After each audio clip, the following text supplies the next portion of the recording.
দেখো 277-এর সাথে 323-এর মাল্টিপ্লিকেশন, এত বড় মাল্টিপ্লিকেশনটা আমাদের করা সম্ভব নয়। এই জন্য আমরা কি করব, ডিজিটাল সাম প্রসেস ইউজ করব। তাহলে দেখো এই দুটো মাল্টিপ্লিকেশন করো, 277-এর সাথে 323-এর মাল্টিপ্লিকেশন করো। তাহলে 277-এর সাথে 323-এর মাল্টিপ্লিকেশন কিভাবে করবে, ডিজিটাল সাম বাই ডিজিটাল সাম। তাহলে দেখো 7 আর 2 9 কেটে গেল, 7 পড়ে থাকলো। আর এখানে দেখো কত হচ্ছে, 3 2 5 আর 3 8, যোগ করো প্রত্যেকটা টার্মের যোগ করো, দেখো 8 হচ্ছে।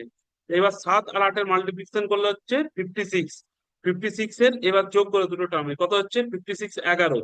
11কে কি করতে হয়, ডিজিটাল সাম প্রসেসে 9 দিয়ে ভাগ করতে হয়, 9 দিয়ে ভাগ করলে কত পড়ে থাকে, 2 পড়ে থাকে। তাহলে এর ডিজিটাল সাম কত হলো, 2। এবার দেখো অপশনে কার ডিজিটাল সাম 2 আছে।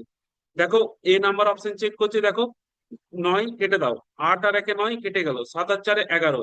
11কে যদি 9 দিয়ে ভাগ করো তাহলে 2 পড়ে থাকছে, তাহলে ফার্স্ট অপশনটা হতে পারে। ফার্স্ট অপশনটা কি হতে পারে। এবার সেকেন্ড অপশনে আসো, 8-এর সাথে 1 যোগ করো, 9 হয়ে গেল। 7 আর 4 11, 2 পড়ে থাকলো।